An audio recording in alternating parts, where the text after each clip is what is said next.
toes. Number one reason I'm letting you go. Keep throwing rocks and I'll set it in stone. I'm beaming the second I get in my zone. Beaming the second I get in my element, turning my kettle to cash cow. They never act, but they ask how.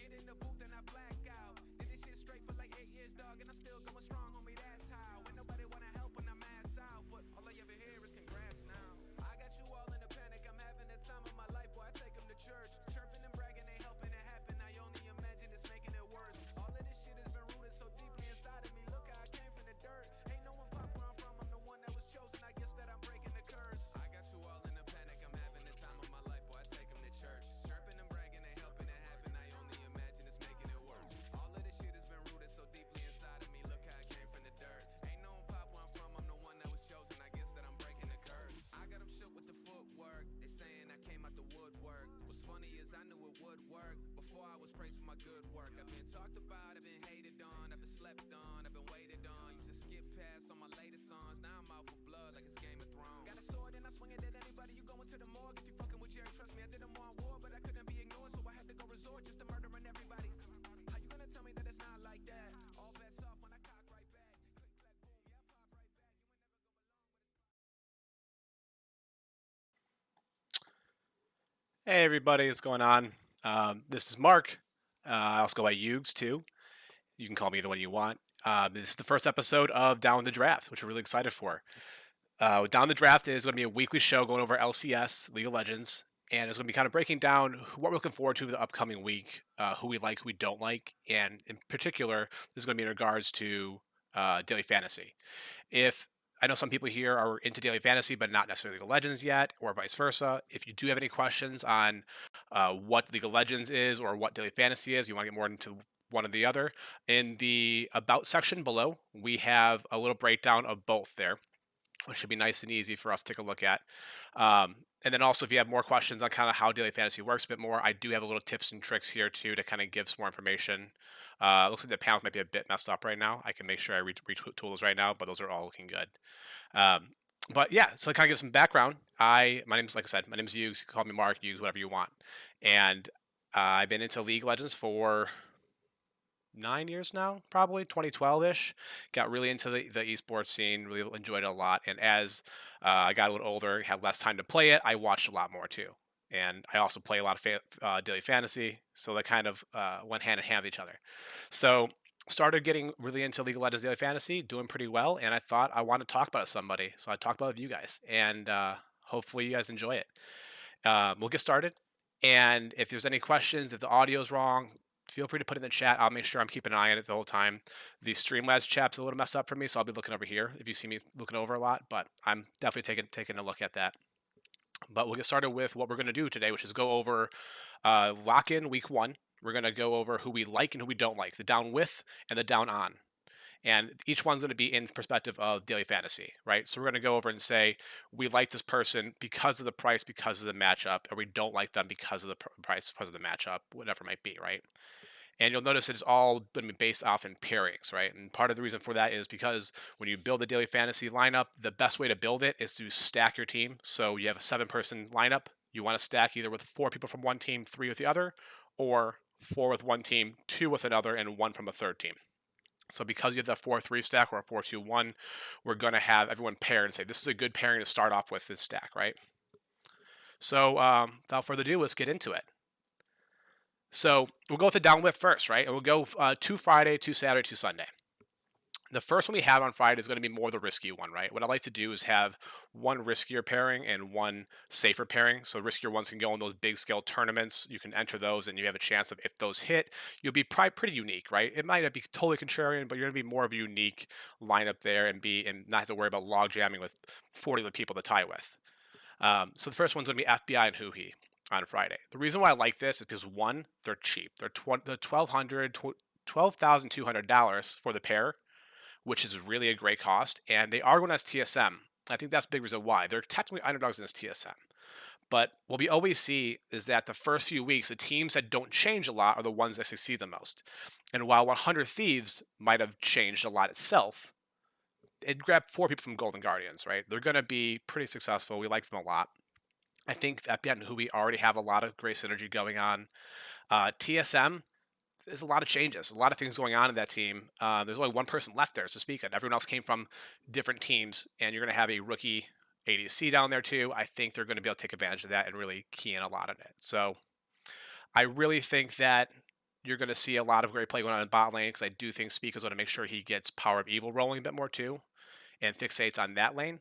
And I think you're going to see FBI who would just go nuts. And obviously, Closer is a great jungler. He'll address all lanes possibly. So next one we have is more of our safer pick. Now this was this was Jensen and Santorin before, but as of this morning, Santorin's not going to be playing for visa issues. He did tweet that he got the visa, so hopefully he's playing next week, but I doubt he's playing tomorrow. So we want to make sure, and I change it to Jensen Alfari. Again, very similar, where it's a great pairing. They're two really talented people, but this is more the chalky one, right? So Jensen Alfari are going to be the highest costed top and mid lane pairing. They're tied for the highest costed with Cloud9, obviously, because they're another solid team. But the reason why I like them a lot is because they're going against Counterlogic Gaming. And Counterlogic Gaming also has a jungler with visa problems, but also has a top laner with visa problems too. I think Alfari is going to come in and he was great last year in Europe. I think he's going to be great again here. Jensen's going to command a lot of resources still, and I don't think Alfari requires too much on his end to get rolling. So I think we're going to see a lot of that play from is it not Wiggly? I can't remember who their jungler is this weekend, but a lot of plays are going to go straight to the mid lane. And because of that, I think we're going to see Alfari get a bit rolling in the top lane against a person who really isn't putting a mainstay on CLG. Just get some resources, and they're going to go to team fights and just dominate. So the next one we're going to go through is going to be Saturdays, right? And here's one that I understand why people are going to be down on this one a lot, but I like it for a few different reasons. So it's going to be Jizuke and Svenskeren. So Jizuke got a lot of crap last year. He started off really well. He was real bad in the middle, and he ended better. But the reason why I really like him is because they're going to have an island on top. Impact plays tanks. He doesn't require really anyone helping him out. He just sits up there and farms and farms and farms. So he's this big Ornn or big whatever he is and comes down in team fights. Much of the same. I think that Immortals is Immortals is going to be a lower tier to kind of play against. Excuse me. And you're going to have Jizuke getting a lot of resources. Ignar rotates a ton. We all know that. So I think you're going to see a lot of Ignar coming into mid lane, Svenskeren coming to mid lane. Jizuke's going to get a lot of resources there. Impact's not going to play a carry. So you're going to try to make your mid lane be the strong side. I think if you have resources all around him, he's going to succeed a lot better. I think part of it is he is really reliant on the person that he has on the team with him, right? So he's also going to be costed somewhere around the 4th or 5th and the mid and jungle, because Svenskeren is great too. But that should be about a 4th, 5th pairing, I think, for mid jungle. They don't release the pricing until usually a day beforehand. So we'll keep an eye on it. But I have a feeling it'll be 4th or 5th. And in that matchup, with how they're going to be probably having to play, I think it's a potential to, one, have a big win, but two, just clean the slate up. And again, by the way, if there's any questions, I am looking at the chat too, so feel free to ask whatever you might have. But we'll move on to the next one on Saturday, right? And this one's going to be probably really obvious, right? It's speaking of Power of Evil. They're great, right? I think they're going to maybe shocked a little bit in the first day against 100 Thieves. Maybe they pull it out, and if they do, a lot of it will be because of Power of Evil. But I can also see a world where they just lose the first day, they bounce back on Saturday, and they just dominate. I think they're going to abuse a newer team, and I like the way that Spica likes to push his leads a lot. So when they're going against a team like Golden Guardians, I really can see a situation where Power of Evil gets his farm on, which is what he does. He just farms in the early, and he's all about team fights. I can see a world where they get an advantage off of that, and Spica just rolls it. I think they're going to win probably all 3 lanes, in my opinion. And Spica is the kind of guy who's going to push that advantage, and I think they're going to just dominate if they can get early leads. And they're going to roll it to the team fight phase. Power of Evil is going to destroy everything because that's what he does, and Spica is going to make obscene plays because that's what he does, right? This is going to be someone who I think, as far as more of a chalky favorite lineup goes, I think that's going to be the one I'm really targeting for the second day. The final day, Sunday, the first one, we have another Team Liquid selection here, and it's going to be the bot lane this time, though. And the reason why is because I like 100 Thieves, I think they're going to do really well against TSM, but I just don't think they're gonna be in the same class as Tactical and Core JJ. Core JJ is the best player in NA in my opinion, and Tactical has shown that he can play on any stage. He did well in Worlds. He did great all year. Last year came out really strong in the playoffs and just kept it going. I think he's going to hit a whole new level here, and with a talent like Core JJ, I just don't see how it gets any worse. Right? I think they're just going to absolutely roll. Alfari is going to still be in the top lane doing his thing. Jen's still be in the mid lane doing his thing, and these two are just going to absolutely abuse 100 Thieves. And for the final one on the Sunday show, or Sunday week, I guess, slate, is going to be Perks and Blabber.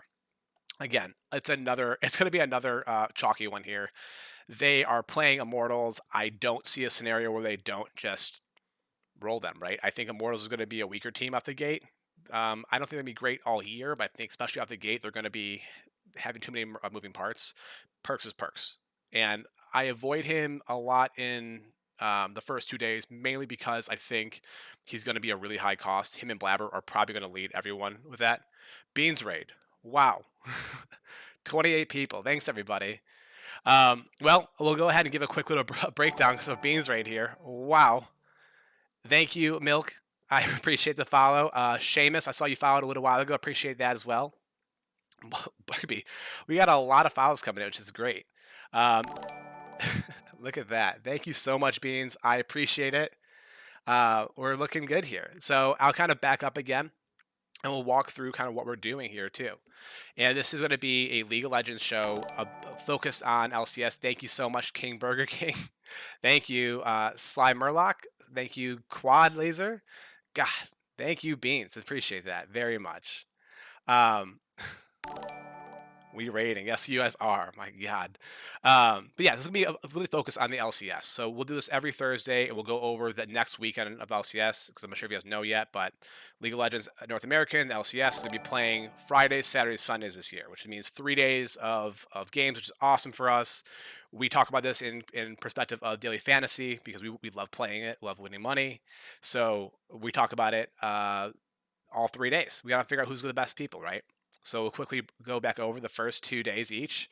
And really, we want to make sure we key in on one really favorite people here and one more risky one that I think is going to do a lot of good stuff here, right? So we have the first day is FBI Huhi, who's the fifth costed ADC and support combo, which that's huge, right? If they can beat TSM, which I think they can because they are an established team. They play together. 4 of them out of the 5 play together for a long time. And Sunday is just Sunday. He's great, right? I don't think he needs much to do really well. I think this is one of the ones that you can end up running this in a risky lineup in a big tournament, and you can win a lot of money, which is great. That's the end goal of this. I'm bad at League. So am I, but I love to watch it. I used to play it a lot more than I do now, but now with a wife and a kid and a family and everything, I don't play as much, but I can still watch it, and that's really made me enjoy it more. And I like having some skin in the game too. So I think that betting on it with the DFS, winning some money is always fun as well. We got, would have Perks and Blabber be super expensive because of who they are, but also the team they're facing? Yes. So what you saw a lot last year was Cloud9 was almost always the highest stack, right? Everyone there is going to be high costed. It's a great question too, right?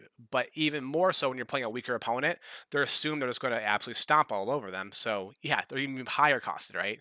So in most cases, they're going to be the highest costed pairing. The Friday one, the Jensen Alfari, is tied for first. You see that? First place is Perks and Fudge, and we'll get to Fudge in a second too, because I have some problems with him being the highest costed top laner there. But we'll go through quickly on Saturday again. We have Speaker and Power of Evil are our big chalky picks. That's what we think is definitely going to win. They're going to play a weaker team, and I think they're just going to roll them completely. And the kind of more risky pick, but a good matchup is Jizuke and Senskaran. The guy has been my future league mentor. Yes, I don't know if you want me to be your future league mentor, but I will try. But Jizuke had a really down middle of the year. Everyone knows it. He wasn't very good. He's got a better team around him now. He has all the resources he needs. His Ignar's going to help him out a lot. Impact up top, not going to require almost any help at all. So I think everything goes to mid lane, and Jizuke is going to be a shockingly good player this year, I think. I think we are going to be really down on him. They're estimated to be around the 4th or 5th costed mid and jungle together. I think that's a great cost. And they'll go to Sunday. And we started talking about this when everyone else rated us. Again, appreciate the raid. It seems the Fudge is kind of unproven to be so expensive. Agreed, and that's why we're going to get there. So we have Tactical and Core JJ as one kind of chalky pick. They're favorites, right? They're gonna do really well. I think they're just going to have a great game against 100 Thieves. 100 Thieves is a good team. I like them a lot. I think they have a chance to finish third, like very realistically. But I also think Tactical and Core JJ are in a whole new league on their own as far as that bot lane goes in North America. I think they're going to take another step forward. Tactical ended the season really well, looked really great in Worlds, and Core JJ is Core JJ, best North America in my opinion. And then finally, yeah, like we are saying, Perks and Blabber. And Sharkness said in here, he's going to be super expensive. They both are because who they are and who they're facing. Yes, and that's why it's always tough to do that 4-3 stack because the 4 from Cloud9 are going to be really expensive. They're just really good and they win a lot. That's something where the 4-2-1 actually comes into play because typically you can get that stack to be a bit cheaper. So you'll go with the 4 Cloud9 people, maybe 2 from a TSM, or if you're feeling risky on 100 Thieves against Liquid, maybe 100 Thieves, and then the 1's going to be usually a support or a team pick because they get lower points, and you'll go with someone you think, hey, maybe they sneak out a win, or maybe they make it competitive at least, right? They get some points. Ultimately, you want to pick the winners, but it's tough when you get to that 4-2-1 slot. So this is our big stacks we want here, right? Every day, Friday, Saturday, Sunday, I want to start my pairings up with this, right? I'm going to build, some of these are going to be my really, like, I feel confident to finish in the top quarter of lineups, and I'll run those in one of the tournaments that are more 50-50 double ups, right? Where you finish in the top 40%, you double your money. That's how that works. It's the best ones to do. You pick a really chalky lineup, something that you're confident these are the 2 best teams. It's not going to be very differentiating. Everyone else can pick it too, but you're just trying to finish top 40%. It's the risky ones, the FBI Huhis and the Jizuke's Fensgarens, I think, are the ones that you want to enter those into the large scale tournaments because, yeah, they might not do well, but if they do, if they pop off and they have a great game, or if Cloud9 is a down game, your lineup is automatically different than most of the lineups, right? You're taking people with very low ownership across the board. In a 1,000-person event, you're talking probably 10% are going to have FBI and Huhi, maybe even less than that. I mean, you already just knock off 900 people from the money right there, right? And now, I mean, you're looking great for money there. So now we'll talk about some people we're kind of down on. Now, these people don't mean they're bad, right? They're not bad by any means. It just means, I don't know. I just don't see it. And by the way, music wasn't playing at all. It was very awkward. And now there's music playing. I forgot to put it on. I'm sorry about that. But here's our down on, right? The people we don't think is being very good. We think there might be some trap plays there. Again, doesn't mean they're bad. And the first one is Huni, right? Huni, I actually like him. People are really down on Huni. I think he's pretty solid. My biggest problem with him is I think he's too aggressive to go against Someday. Someday is very technically good. He's very good team. He's just good. He's just really good. He's a top 3 top laner in North America. I'd say there's days where he's right there at number 1 probably. And with Huni being the 4th highest costed top laner against Someday, I get nervous about that. I think that Closer is really good with Someday, and I think that they're going to capitalize on Huni and Speaker being too aggressive. Someday's going to punish him, and so is Closer, and I think they're just going to absolutely roll that top lane. I wouldn't be shocked if Huni ends up with a really egregious stat line, something like a 1-4-1 or some really bad stat. Because even if TSM wins, it's probably not through top. It's probably through the mid lane or in Speaker doing big things in other lanes. So the next one we have, and again, we're going to do one here because I don't think you necessarily have to avoid the team. You could avoid people on the team. And I think Fudge is a great example of that on Friday, right? Fudge is $6,600 on Friday, which is the 2nd highest of all top laners, only 200 behind Alfari. He's ahead of Someday. He's ahead of, obviously, Huni. He's ahead of every other top laner. And I think that's a problem, right? Because, one, I think he's got a tough matchup. Either going against Evil Geniuses, if I'm correct. I think that's who it is. Let's check really fast. Yeah, they have Evil Geniuses. Should they beat Evil Geniuses? Sure, right? But he has to go against Impact. What's he going to do up there? Impact just wants to farm safely. He doesn't want to get in fights. He just wants to farm, get huge, and go other places. And if I'm thinking about Cloud9's structure, Perks is going to be your carry, right? And Zen's going to be a secondary carry. And Blabber always picks aggressive picks. Fudge might be relegated to playing a safer tank option.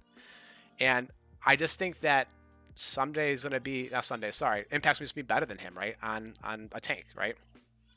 So we'll keep on moving to the down on for the third one, and you'll see Sven, right? And this is Saturday, and again, I think Sven's a great option. I really think he's going to be a top player all year round. I think Cloud9 is going to probably win this matchup. My concern with them is that he's going against Johnson, and I think Johnson is criminally underrated. I think he's just outstandingly good. He was on a bad team last year, and he made them look better at times. When they won, it was because of him. When they lost, it was in spite of him, trying as hard as he could. I think Johnson's awesome. I think also, like, maybe a next level thing is that Diamond's on that team too. He played with Blabber. He played with Fudge. I think maybe he kind of knows what to do, what not to do, especially against Blabber, trying to be a little aggressive there. And they'll play safer. And then, again, I just think Johnson do great at it. Maybe most inconsistent to see. Yeah, Johnson is inconsistent. I think his highs are so high, and he always performs against people who I don't think he will. And this is one of those situations where I think Cloud9 is going to be a team that he performs really well against. He has a better support right now. I think he's a better team in general, honestly, but I think his support is going to be a lot better for him. And I think you're going to see, again, Cloud9 probably wins. I can see that really easily.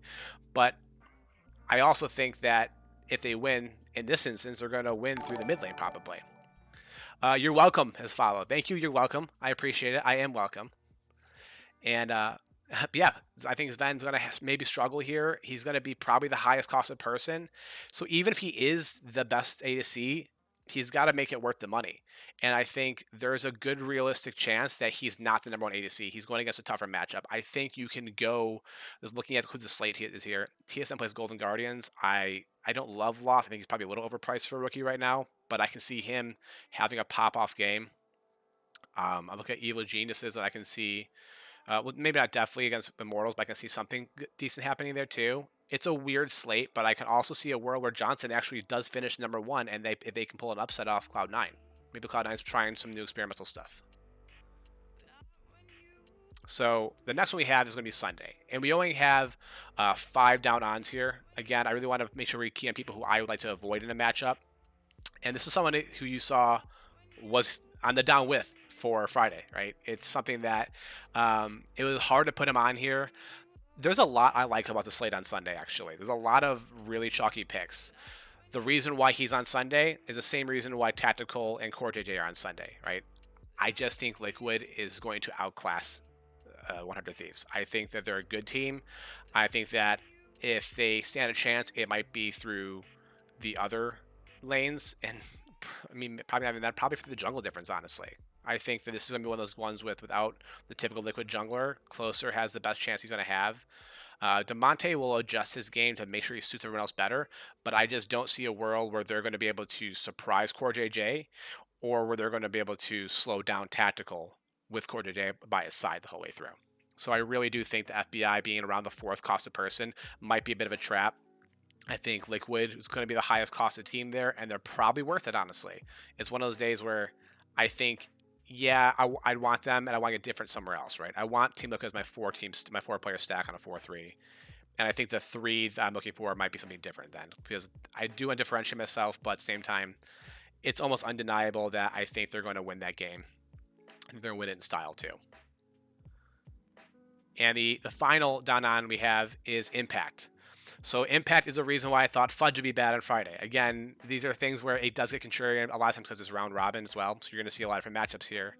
While I like Impact, my concern is that if we're talking about people who are good on Dignitas, which I think Dignitas is probably the worst team in my opinion in this split, but I think the one person who is better than we think he is Fake God. So I think if I'm Evil Geniuses, I'm just letting him do his thing up there, right? We'll go ahead and free farm, whatever, get in the team fights, whatever. But I think Fake God's going to have a chance to be a little bit more aggressive on him and maybe expose a bit more. Has more experience with playing against people like Impact than I think Fudge might right now. Thank you, Corellian Jedi and Mouse. Thank you both too. Appreciate it very much. But yeah, I do think Impact's going to be a bit rougher there. Do you think Closer and DeMonte might just triple gank the top the whole game? It wouldn't shock me. I think that if you're I wouldn't be surprised by it. I think you're going to really want to avoid the bot landing as core JJ, obviously. And I think that if you do want to do that, you can gank the top lane over and over again. I can also see them trying to say our game plan is to slow down Jensen, quite frankly, because I don't think he's going to have that same kind of resource he requires, right? Even with Broxa, who Broxa, people love him or hate him, he made sure he always focused on Jensen. He had the talent to focus on him pretty well. I do think that with a brand new jungler that he's probably played very little with, I question the synergy there. I question if he's going to know when to help Jensen and when to roll him, when not to roll him. And I think Closer's going to abuse that. I think Demonte might become the focal point there. Sorry.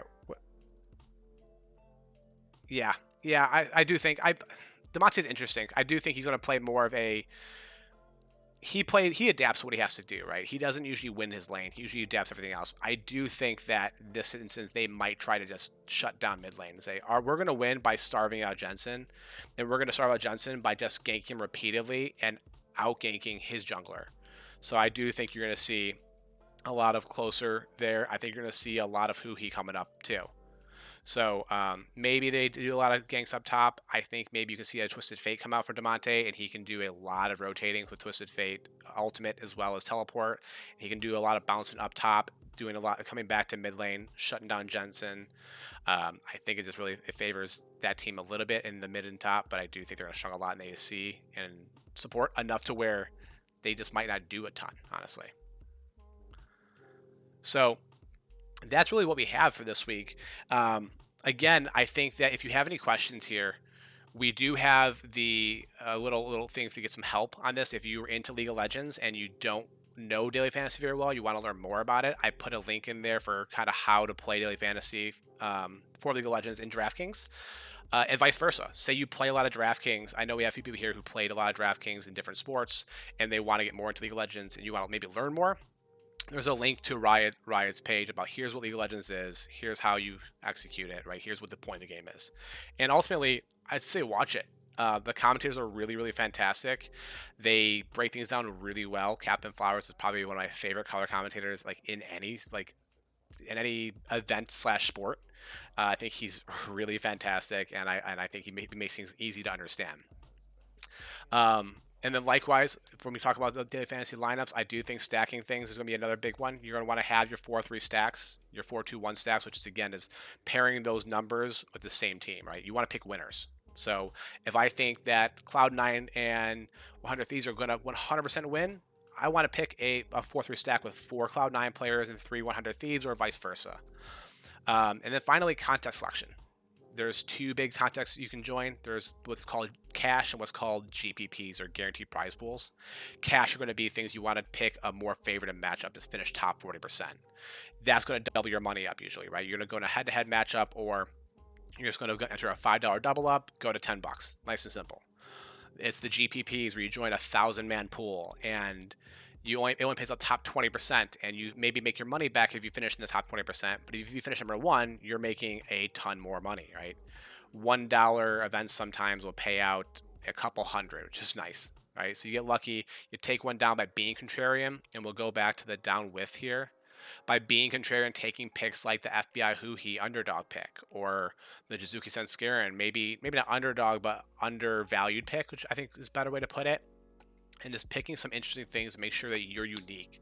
Because, yeah, you can pick Cloud9 every time, but they're not going to win every game. And that one they don't win is going to knock a huge portion of people out of the runnings there, right? So you want to be differentiated enough to where you can go ahead. It's a pretty quick show right now. If there's any questions, again, throw them in the chat. I saw a few really awesome questions about a lot of Cloud9, which I think is going to be an interesting one this year, especially starting off because they have Perks, who was known as top 2 European players last year, or over the last few years, honestly. Got tired of changing his roles, came to North America. We'll see what happens this year. He's he was the mid lane guy for a long time in Europe, so we'll see if he can keep it up here. I know sometimes people will get a little lazy here. You've seen a lot of players from Korea who were known as the top in Korea come over here and just not do much. Core JJ is kind of the exception, not the rule. A lot more people come over here and just don't do great. So yeah, this is what I have. It's a nice little short show. If we have more questions, Cough, Piglet. Yeah, Piglet. I mean, a lot. Huni, right? Huni's a great example too. There's a lot of people out there. Piglet is probably the biggest example of a guy. For those who don't know, Piglet was on T1 years ago. He comes over to North America and he does. T1 was the best team, by the way. Back it up. T1 was the best team. It wasn't even close, and he was known as probably one of the best ADCs in the world. Comes over on a nice fat paycheck to North America and nothing. Really nothing at all. He was really struggling a lot. Um, the talent was there. I questioned the motivation to do really well because you saw in Korea the talent was 100% there. So yeah, hopefully that doesn't repeat with Perks. I have a lot of faith he's going to be a top 3 player when all said and done. But ultimately, if there's no other questions, I appreciate everyone being here. I appreciate the follows a lot. This is the first show. If there's any comments you might have, let me know. Right? You can follow me on Twitter. I have mine up here at Mark Ugling. I have the streams with down_W_T_draft. Those would be good ways to reach out to both me and then find out information for the show. I also in the about section, I have links to the Discord, to the YouTube if you miss a show at all. And I'm looking for feedback, right? I want to make this an interactive thing. I would love to start having people on here and talk about this more.